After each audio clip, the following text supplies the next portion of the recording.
नमस्ते दोस्तों, मैं नीरज जीपीएस स्टूडेंट आपका फिर से education for parents and child में स्वागत करता हूं।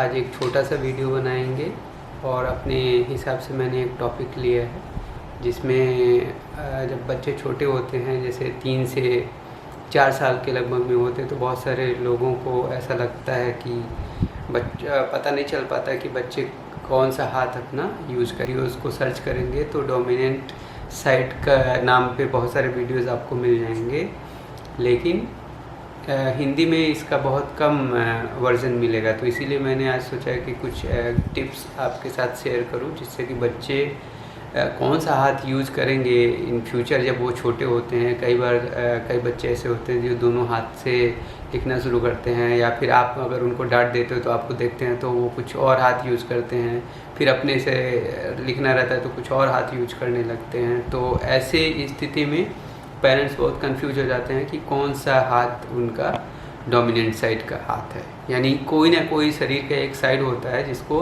ब्रेन एक्सेप्ट कर लेता है और उसको डोमिनेंट साइड बोलते हैं। तो नॉर्मली जो भी हम काम करते हैं हम उसी साइड के हाथ को यूज़ करते हैं।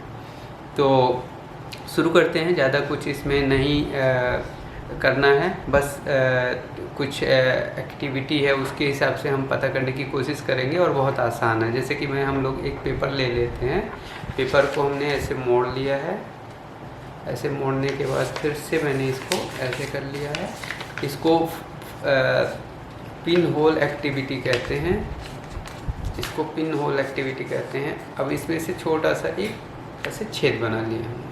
अब छेद बनाने के बाद बच्चों को क्या करना है, बच्चों को इसमें उनको इंस्ट्रक्शन नहीं देना है, उनको बहुत नॉर्मल तरीके से हमें समझाना है कि अच्छा ये देखो, आज हम लोग कोई खेल के तौर पे हम लेते हैं इसको, इसमें छेद कर दिया और फिर क्या करते हैं हम इससे किसी ऑब्जेक्ट को फोकस करेंगे, जैसे लाइट, पंखा, चिड़िया, कुछ भी हम ऐसे फोकस करेंगे और ऐसे उनको बोलें कि ऐसे करके तुम अपने आँख की तरफ लेके आओ।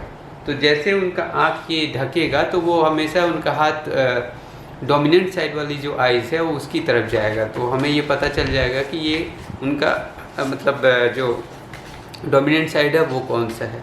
एक और ऐसे ही छोटी सी एक्टिविटी है कि हम एक पेपर ले लेते हैं। पेपर लेने के बाद उसको हम सिलेंडर की तरह इसको मोड़ लेते हैं, इस तरह से एक कैमरा जैसा बना लेते हैं। फिर ऐसे इससे भी हम उनको बोलें कि हाँ आप जो है किसी भी चीज़ को फोकस करो, और ऐसे करके जब वो अपनी तरफ लेके आएंगे तो उनका हाथ हमेशा डोमिनेंट साइड की तरफ जाएगा। और जो नॉर्मल हमारा जो डे टू डे लाइफ है उसमें भी बच्चे बहुत सारी एक्टिविटी करते हैं जिसको हमको ऑब्जर्व करना रहेगा। जैसे कि अगर वो बच्चे को हम जब फ्री फ्लो में चल रहा है तो वो क्या करता है, कभी कभी जब भी दरवाज़ा खोलता है तो वो कौन सा हाथ यूज कर रहा है, कोई चीज़ खा रहा है या फिर अपने हिसाब से कोई चीज़ उठा रहा है तो उसमें वो कैसे कर रहा है।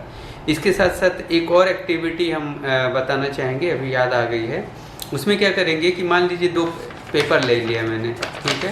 ये पेपर है मेरे पास, इसमें एक साइड है, इसमें एक साइड है और ये दूसरा साइड है। बीच में हम लोग क्या करेंगे कि ये जो कार्बन पेपर आता है, कार्बन पेपर को उसके अंदर डालेंगे। कार्बन पेपर को डालने के बाद ऐसे उसको बंद करेंगे और बच्चे को दो ऐसे बनाएंगे इस तरह के 2 पेपर लगा के नीचे कार्बन 2 पेपर तैयार करेंगे और एक बच्चे को देंगे जिससे बोला जाए कि एक हाथ से तुम उस पर सर्किल बनाओ, एक लेफ्ट साइड वाले हाथ से सर्किल बनाओ। फिर एक दूसरे वाले को देंगे और उसको बोलेंगे राइट हाथ से अपना इस पर सर्किल बनाओ। इससे क्या होगा, और जब वो बना के दे देगा तो बाद में हम क्या उस पर ध्यान देंगे, हम उसको खोल के देखेंगे और उसका इम्प्रेशन चेक करेंगे कि किससे उसका कौन सा पेपर का इम्प्रेशन और कौन से हाथ वाला जो हाथ से उसने बनाया है उसका इम्प्रेशन अच्छा, सटीक और गहरा बन रहा है। तो वो भी एक डोमिनेंट साइड को पता करने का अच्छा तरीका है। इसके साथ साथ अगर हम बच्चों के साथ खेल रहे हैं तो हम अपने दोनों हाथ से उनके साथ खेलेंगे। उसके बाद क्या करेंगे कि धीरे धीरे करते हुए हम एक हाथ को यूज करना शुरू करेंगे और बच्चे भी अपने हिसाब से जैसे खेलते खेलते वो अपना एक हाथ से जब बॉल फेंकना या उसको पकड़ना शुरू करेगा तो वो भी एक डोमिनेंट साइड को रिफ्लेक्ट कर देगा कि वो उसका डोमिनेंट साइड कौन सा है।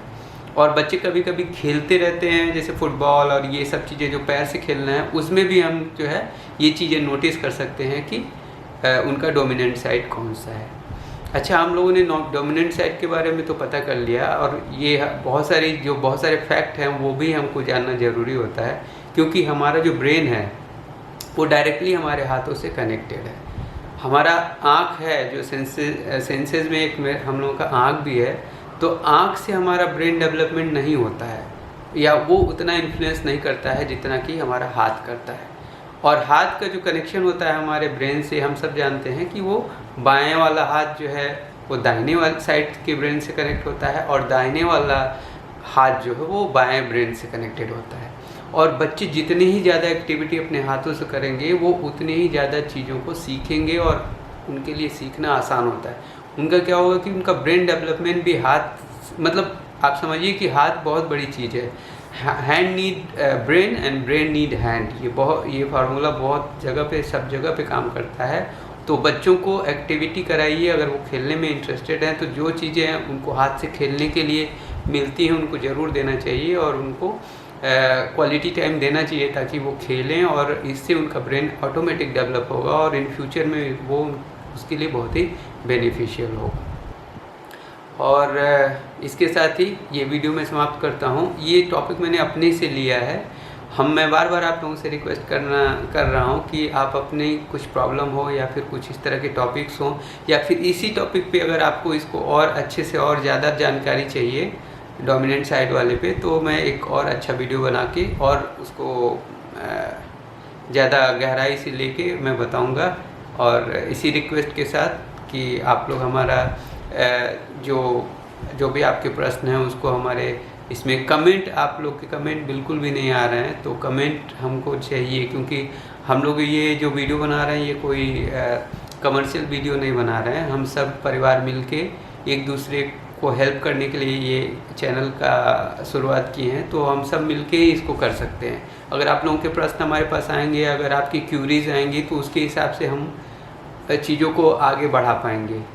तो आप सबसे निवेदन है कि आप हमारे इस चैनल पे कमेंट ज़रूर करें और अपने व्यूज़ दें, अपने बातों को रखें कि आपको क्या प्रॉब्लम हो रही है, या बच्चे से रिलेटेड कुछ आपके प्रश्न है तो उससे ज़रूर पूछें, जिससे कि हम लोग उसको सॉल्व करें। ओके, नमस्ते, धन्यवाद।